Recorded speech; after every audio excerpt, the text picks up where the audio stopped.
Nah, ada pertanyaan keren nih. Selamat pagi, Jess. Kalau habis minum racikan Makcin, terus minum kopi pagi hari, bisa gak Pak Jess? Loh bisa, nggak ada masalah. Kalau saya minum kopinya pasti di atas jam 11. Pagi pasti minum racikan Makcin. Nah, jam 10 makan telur. Nah, jam 10 habis makan telur tuh biasanya minum kopi saya. Ya, saya minum kopinya di situ. Ya kalau sekarang kamu puasa ya enggak dong. Pagi bangun, tidur jam 3, kemudian sahur, minum racikan Makcin, enggak sarapan. Itu yang betul, tidak sarapan. Ya, tidak sarapan. Nah, kalau ada suplemen, makannya suplemen. Pagi hari itu sahurnya dengan suplemen. Nah, itu akan menambah vitalitas tuh, nutrisinya terpenuhi ya. Kalau kopi lebih bagus kalau seandainya minum kopi pagi, ya coba aja kopinya dibuat dengan air racikan Makcin, nanti kan beda ya. Tapi kalau airnya dibuat dengan racikan Makcin, cara menyeduh kopinya kan berarti harus airnya itu mendidih ya. Berarti kamu harus merebus racikan bersama dengan airnya dididihkan, baru diseduh di dalam kopi. Nah itu baru bener ya. Nggak masalah Pak, nggak masalah, sama-sama nutrisi. Kopi itu nutrisi ya, kopi itu nutrisi. Hanya di kopi ada apa itu kafein ya. Di kopi ada kafein. Kalau di racikan Makcin tidak ada tehin, tidak ada. Di kopi ada kafein. Ya, itu yang sebetulnya tidak boleh dicampur dengan racikan Makcin. Tapi kalau kamu mau menggunakan air dari rebusan racikan Makcin dipakai buat kopi, ya tidak masalah. Silahkan aja kalau memang suka. Rasanya pasti kan beda. Nikmatnya kopi tidak terasa di situ karena airnya adalah air racikan Makcin. Makanya saya tidak pernah mencampur. Saya minum pagi bangun langsung minum racikan Makcin. Nah, saya setelah lewat 1-2 jam baru minum kopi. Itu saya seperti itu. Pernah nggak dibuat Pak Jess? Kopinya dibuat dengan air racikan Makcin? Ya pernah. Bu Su saya itu kalau buat percobaan suka-suka dia. Ya racikan Makcin direbus bareng kopi juga pernah. Saya pernah melakukan itu. Ya cuman rasanya gitu. Rasanya enggak nikmat seperti kalau kita minum kopi. Itu enggak ada itu rasa kayak gitu, enggak ada itu. Ya, tapi kalau kamu benar-benar mau menikmati kopinya tuh, nah itu harus kopinya sendiri ya. Enggak bisa dicampur dengan air racikan karena udah tercemar. Tercemarnya karena udah nyampur rasanya. Ya. Maaf ya, Jess. Minum kopi, minum racikan, minum rokok, minum asap tembakau itu obat semua itu. Cuman kamu aja yang ketipu dengan kartel gitu. Sehingga mengharamkan sesuatu dan menghalalkan yang lainnya lagi. Ya kan R.Oro, Kaoko gitu kan daun tembakau itu. Daun tembakau kan nutrisinya sama dengan kopi kan. Cuman itu nutrisi dari daun tembakau sama kalau kopi itu dari biji kopi itu nutrisinya. Nah, seimbang nggak dengan racikan Makcin? Ya racikan Makcin lebih top, lebih banyak nutrisinya, ya lebih lengkap nutrisinya karena racikan Makcin terdiri dari kurang lebih sekitar 12 atau 13 elemen. Jadi racikan Makcin lebih top. Nggak bisa disamakan, ya. Saya udah pernah membuat konten ya. Kamu menyalah-nyalahkan kotak yang berisi 12 batang dan kemudian ditulisi berbahaya, dapat menimbulkan, dapat menyebabkan, terus gambarnya nakut-nakutin tenggorokan bolong begini. Kenapa kamu tidak pernah menerapkan kalimat itu kepada produksi biskuit yang merusak anakmu dan kemudian menjadikan mereka umur 4 tahun kena yang namanya diabetes tipe 1 sehingga pankreasnya jebol, rusak, tidak bisa diperbaiki dan kamu membuat anakmu menjadi monster dan menghabiskan seluruh hasil yang kamu kerjakan. Atau anakmu umur 12 tahun sudah jebol ya. Kalau diabetes tipe 2 kan masih bisa disembuhkan sebetulnya. Dengan cara apa? Menghilangkan pola makan yang buruk.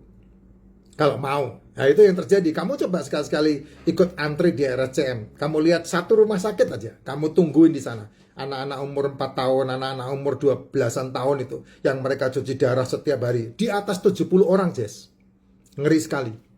Dan kamu santai aja dan menganggap itu menjadi ganjil perut. Nah itu yang resiko terjadi. Tapi dengan kotak yang berisi 12 batang itu kamu sumpah-sumpahin dan kemudian ya saya setuju dengan Pak Deddy Mulyadi kemarin yang dia bicara cukainya nggak boleh dinaikkan.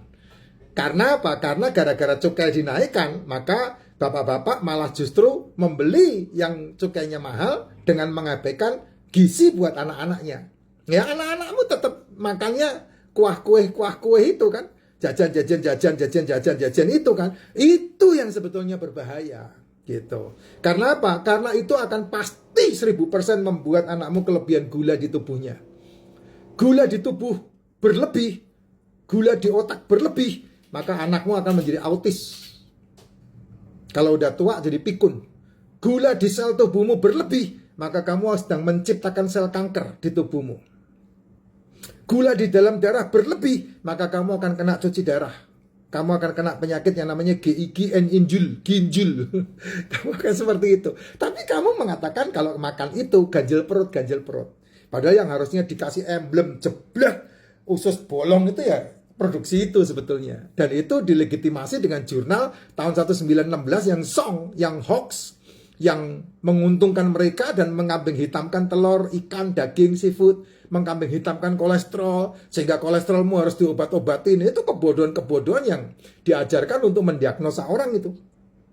Ya Jess, hati-hati di situ. Makanya saya agak keras di situ, walaupun saya tidak disetujui dengan kalangan mereka, ya enggak apa-apa. Saya kan tidak memaksakan apa yang saya sampaikan. Kamu nurut monggo, kamu akan menerima kebaikan untuk tubuhmu, dan nurut juga enggak apa-apa. Silahkan aja, itu hakmu. Ya, sehingga saya kalau baca ini luar biasa ini ya. Kalau habis minum racikan Makcin, ya, terus minum kopi pagi hari biasa, bisa gak Pak Jess gitu. Ya kamu lebih baik minum kopi, Jess. Kamu lebih baik lebih baik begitu daripada kamu nyemil biskuit itu, kamu nyemil jajan-jajanan, kamu nyemil cemilan-cemilan itu. Kenapa ya? Karena itu tidak mengandung nutrisi, tapi ini mengandung nutrisi tubuh. Kalau saya memberi nasihat seperti itu. Ya, makanya saya dimusuhin itu. Saya dimusuhin. Ya enggak apa-apa dimusuhin, enggak masalah. Yang jelas kalau kamu mau pengen tahu lebih banyak, ketika kemarin dunia kena COVID, mereka yang tetap sehat adalah mereka yang MMROAK. Itu yang terjadi gitu. MMROAK itu yang sehat. Makanya pabrik MMROAK itu omsetnya berapa kali naik itu? 100 sekian kali naik ketika masa COVID kemarin itu. Ya itu Jess. Ya mau nggak mau lah, kamu bernalar dikit lah, pakai logika dikit lah. Apa omongan saya ini jangan ditelan mentah-mentah, tapi dilogikakan, sehingga kamu bisa oh iya bener ya, oh iya gitu ya. Yang paling simpel adalah kalau tubuhmu tidak tergulai tubuhmu, kentutmu tidak bau. Itu aja, segampang itu mendeteksinya. Artinya tubuhmu itu full dengan nutrisi sehat. Tapi kalau sudah kentutmu, saya kalau ngobrol sama buksu saya ya, bro, kentutmu gila bro. Saya bilang gitu sama istri saya. Pasti kami mikir, habis makan apa ya kemarin ya? Oh pantes, kami makan itu gado-gado. Oh pantes, kemarin kita makan kue tiaw. Pasti itu kakean entuut itu bau. Kalau kita makannya protein, bisa 2 hari enggak buang air, enggak BAB. Kenapa ya? Karena semuanya terserap sama tubuh. Tapi kalau kamu makannya yang disebutkan sama mereka serat, ya, karbo, gula, pasti kamu setiap hari bisa pagi, bisa sore, pasti buang. Karena apa? Ampas jadinya. Bukan nutrisi yang dibutuhkan tubuh. Nah itu caranya simpel itu aja. Makanya kamu lihat ya, orang-orang yang MMROAK itu bisa tahan lapar dia sampai 1 hari 2 hari tidak makan. Hanya MMROAK.